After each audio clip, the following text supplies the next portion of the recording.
میں آتے ہیں اللہم اغفر لامتی رب ہب لامتی، دنیا میں رہتے ہیں تو امت کی مغفرت کی دعائیں، قبر میں جاتے ہیں تو امت کی مغفرت کی دعائیں، آج بھی قبر میں امت کی مغفرت کی دعائیں کر رہے ہیں۔ میرے آقا صلی اللہ علیہ وسلم کا مقام یہ ہے۔ صحیح مسلم شریف کی حدیث ہے، جب قرآن کریم نازل ہوا نا تو ایک قرات کی اجازت اللہ جل وعلا نے دی۔ جبریل امین حضور اکرم صلی اللہ علیہ وسلم کی بارگاہ میں حاضر ہوئے تو اللہ نے ایک قرات کی اجازت دی۔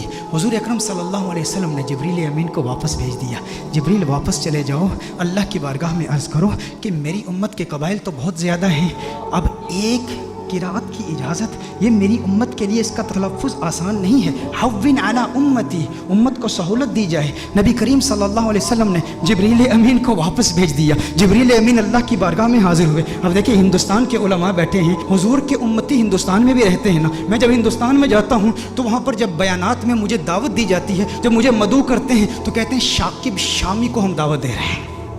شاکب شامی کہیں گے یا ثاقب سامی کہیں گے؟ تو ہندوستان کے کچھ ایسے علاقے ہیں جہاں پر سے اور شین کو اکٹھے نہیں وہ تلفظ کر پاتے، ادا نہیں کر پاتے۔ نظام الدین اولیاء رحمہ اللہ کی بارگاہ میں گیا تو وہاں کہتے ہیں نجام الدین اولیاء۔ ہندوستان بہت بڑا ہے، میں حیدرآباد دکن میں گیا تو وہاں قرآن کی جگہ قرآن کہہ رہے ہیں، قرآن۔ تو ہر ایک کے لیے تلفظ آسان نہیں ہے، تو میں کہتا ہوں وہ تو ایک ہندوستان ہے، میرے آقا صلی اللہ علیہ وسلم کی امت تو پوری دنیا میں ہے۔ تو حضور نے اللہ کی بارگاہ میں التجا کی کہ یا اللہ میری امت کے لیے بہت مشکل ہے، ایک قرات کی اجازت دی ہے، مزید اضافہ کیا جائے۔ جبریل امین اللہ کی بارگاہ میں حاضر ہوتے ہیں، اللہ ارشاد فرماتا ہے جا جبریل واپس جا، دو قراتوں کی اجازت۔ حضور پھر عرض کرتے ہیں، ارشاد فرماتے ہیں جبریل واپس چلا جا، دو بھی کافی نہیں ہے۔ جبریل امین پھر اللہ کی بارگاہ میں حاضر ہوتے ہیں، مزید اضافہ کیجئے۔ اللہ نے ارشاد فرمایا تین قراتوں کی اجازت۔ حضور کی بارگاہ میں جبریل امین حاضر ہوتے ہیں، حضور فرماتے ہیں حوّن علی امتی، مزید سہولت دی جائے میری امت کو۔ اللہ نے ارشاد فرمایا جا میرے محبوب تیرے صدقے 7 قراتوں کی اجازت ہے۔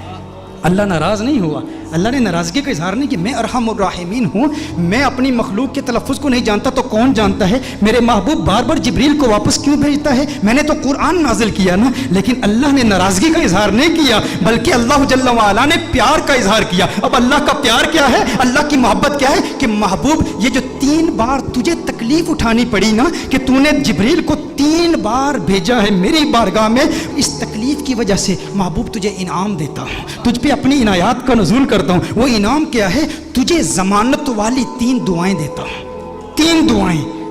صحیح مسلم کی حدیث کا مفہوم پیش کر رہا ہوں، ضمانت والی 3 دعائیں، جب بھی مانگے گا قبول ہو جائیں گی۔ سارے انبیاء کو دعائیں دی گئی، حضرت سلیمان علیہ السلام کو بھی ایک ضمانت والی دعا دی گئی کہ جو دعا کرے گا قبول ہو جائے گی۔ باقی انبیاء کو ایک ایک دعا دی گئی، حضور اکرم صلی اللہ علیہ وسلم کو 3 دعائیں دی گئی کہ ہے محبوب 3 دعائیں ہیں۔ سلیمان علیہ السلام نے دعا کیا کی؟ یا اللہ مجھے بادشاہ ایسا بنا دے کہ میرے جیسا کوئی بادشاہ نہ ہو۔ اللہ جل وعلا نے دعا قبول کر لی۔ ابراہیم علیہ السلام نے اپنی اولاد کے لیے دعا کی کہ یا اللہ میری اولاد میں انبیاء اور رسول بھیج، اللہ نے وہ دعا قبول کر لی۔ حضرت نوح علیہ السلام نے اپنے دشمنوں کی تباہی کی دعا کی، ان کے دشمنوں کو اللہ نے تباہ کر دیا، سب کی دعائیں قبول ہوئی۔ لیکن ہر نبی نے جو دعا کی نا، یا اپنے لیے کی یا اپنی اولاد کے لیے کی یا اپنے دشمنوں کی ہلاکت کے لیے کی، انہیں ایک ایک دعا ملی۔ لیکن کونین کے والی صلی اللہ علیہ وسلم کو 3 دعائیں ملی۔ لیکن میرے آقا کی دعائیں کیا ہیں؟ میرے آقا صلی اللہ علیہ وسلم نے ایک بھی دعا اپنے لیے نہیں کی، 2 دعائیں دنیا میں ہی کر لی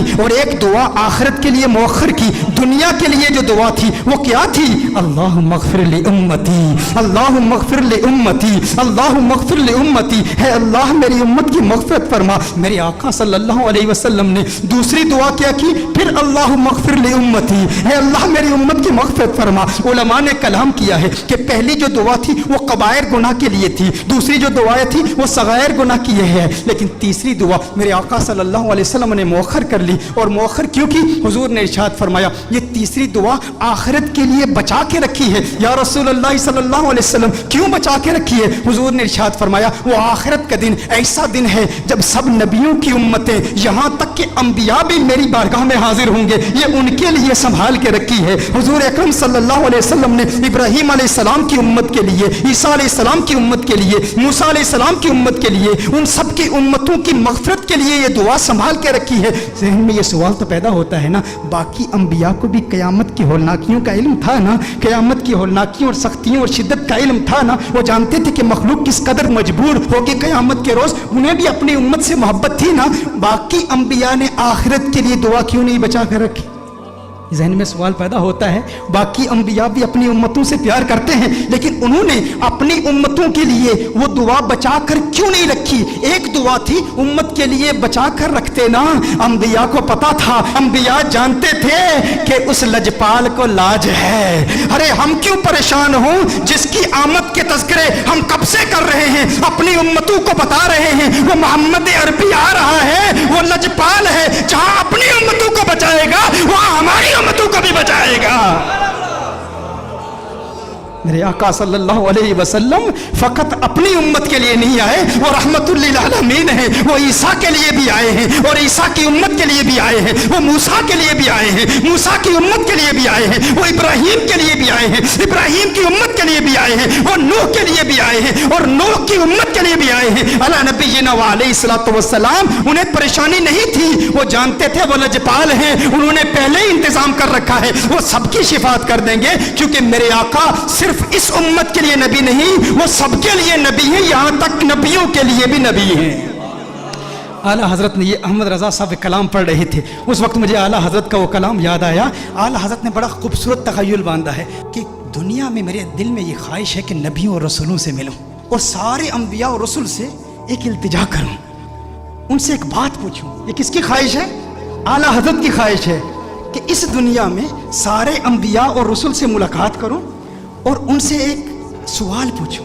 لیکن اس دنیا میں ممکن تو نہیں ہے احمد رضا کہ سارے انبیاء اور رسول کی بارگاہ میں تو حاضر ہو اور ان سے سوال پوچھ۔ کہا تو پھر میں قیامت کے روز پوچھ لوں گا، آخرت میں پوچھ لوں گا۔ اس وقت مخلوق بھی اپنے اپنے مقام کے اعتبار سے اور اللہ کی شان کے لائق اللہ کو دیکھے گی، تو اللہ کے سامنے اعلیٰ حضرت حضور کے سامنے انبیاء سے ایک سوال پوچھیں گے۔ وہ سوال کیا ہے؟ انبیاء سے کروں عرض کیوں مالک ہو؟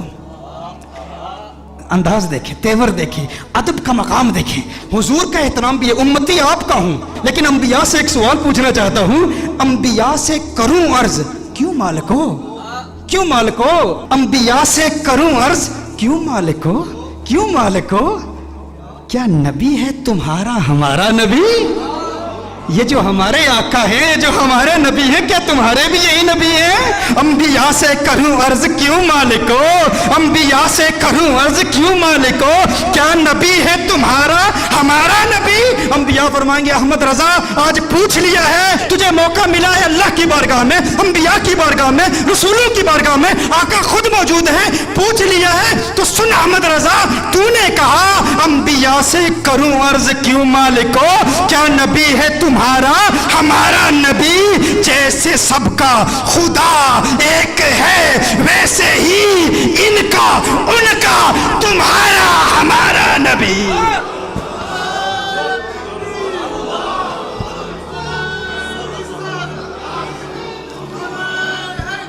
جیسے سب کا خدا ایک ہے ویسے ہی ان کا تمہارا ہمارا نبی۔ کرن بدلی رسولوں کی ہوتی رہی، چاند بدلی کا نکلا ہمارا نبی۔ کیا خبر کتنے تارے کھلے چپ گئے، پر نہ ڈوبے نہ ڈوبا ہمارا نبی، پر نہ ڈوبے نہ ڈوبا ہمارا نبی۔